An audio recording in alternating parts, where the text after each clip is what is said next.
The Central Intelligence Agency has had a long and some would say controversial history since their inception back in 1947 under President Harry Truman.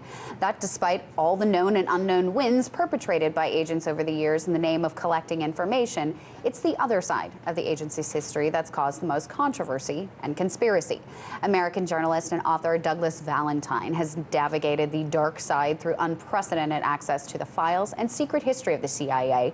And recently, he joined Sean Stone to discuss his latest book, The CIA as Organized Crime: How Illegal Operations Corrupt America and the World.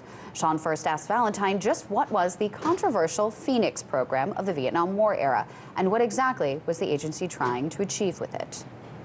It's a tremendously complex program, which is kind of difficult to sum up, but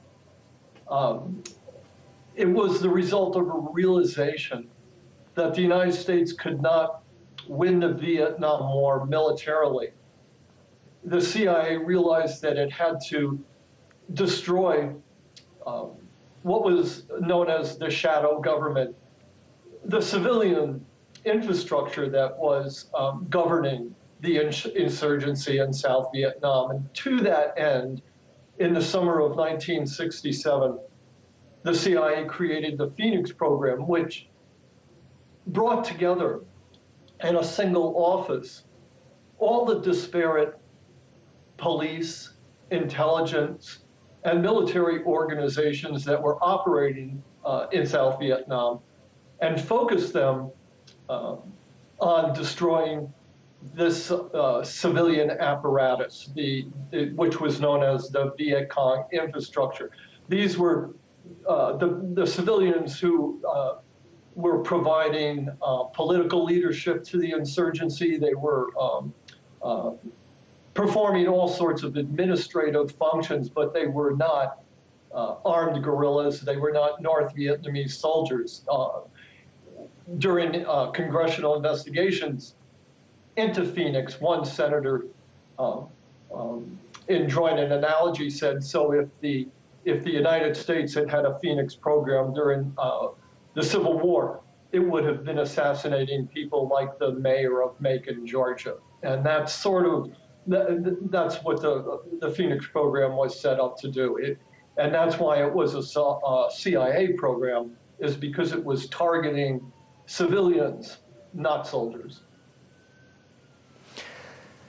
And the Phoenix program remains relevant to this day. During the Iraq War, Seymour Hersh talked about the Bush administration setting up assassinations and counterinsurgency programs very much reminiscent of Phoenix, if I'm correct.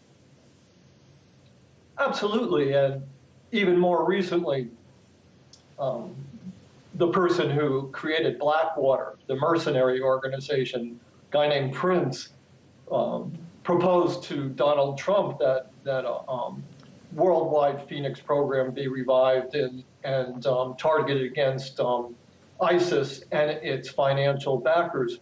The important thing to know is that even though the Vietnam War was a tremendous defeat for the United States, the Phoenix program was a silver lining in the sense that it became the model for all of the United States government's counterinsurgency programs that have been engaged in since the Vietnam War. It was used in Central America, where it was called the Salvador option.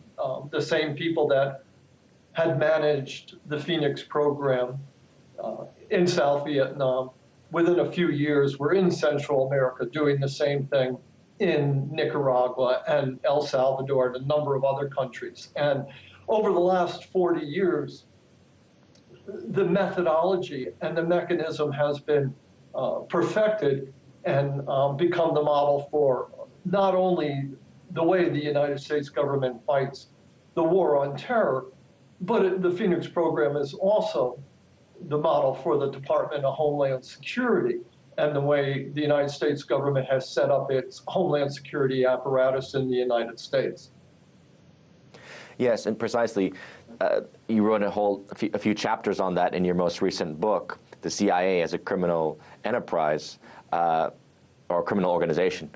The question being, how does that work? How does Homeland Security, as an institution, how is it modeled on the Phoenix program apparatus? The Phoenix program was based on what were called intelligence operations and coordinating centers.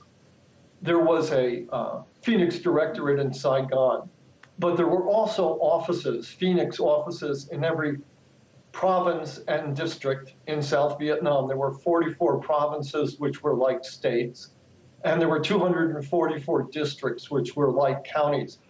And in each one of these, a Phoenix Center was set up. The Phoenix Centers were officially known as Intelligence Operations and Coordinating Centers.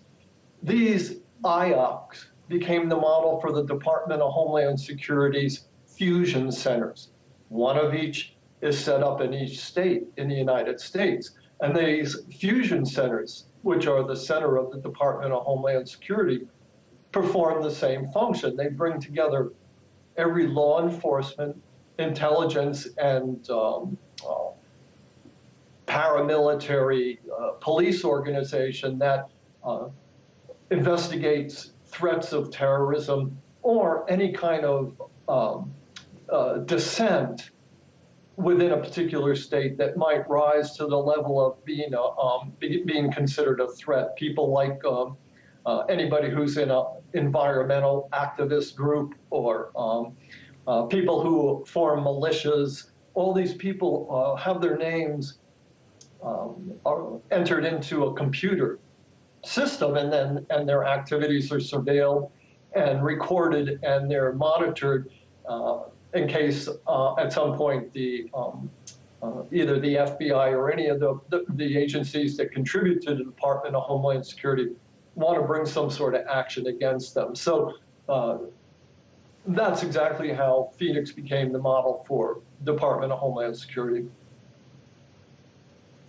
Now, as I mentioned, the book that you most recently put out, The CIA as Criminal Organization, that implies the CIA is almost like the mafia.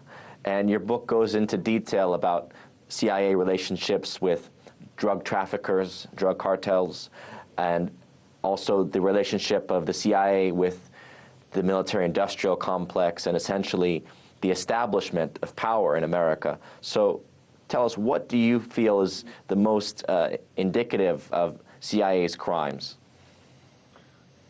Certainly nowadays, the war on terror, although the war on drugs is a close second.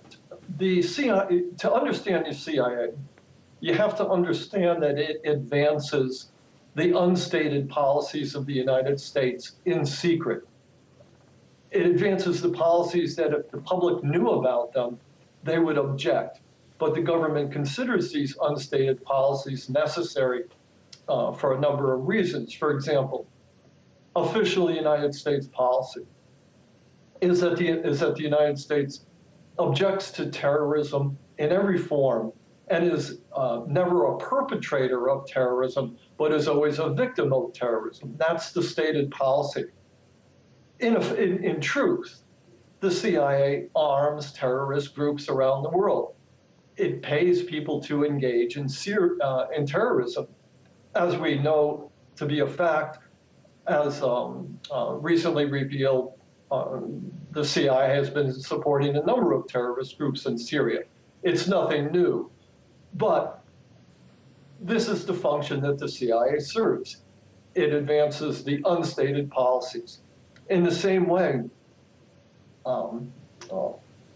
it supports drug trafficking organizations around the world. The CIA is not a law enforcement enterprise. It has nothing to do with enforcing laws. On the contrary, it operates in secret so that if the United States wants to subvert a country, and it can do so by supporting drug traffickers, it has a way to do it. The CIA will then support drug traffickers in a foreign nation as a way of subverting them. It will also support drug traffickers in a foreign nation such as Laos or South Vietnam, when the profits from supporting those drug traffickers can go into propping up a government that the United States wants to prop up. We see this also today happening in Afghanistan on a absolutely massive scale, where a number of the warlords that that are working on behalf of the United States government in Afghanistan have been linked to drug trafficking. In fact, they are major drug traffickers in Afghanistan, but they are not investigated by the DEA because they are serving a national security function by propping up the American-backed government in Afghanistan. That is happening is beyond dispute.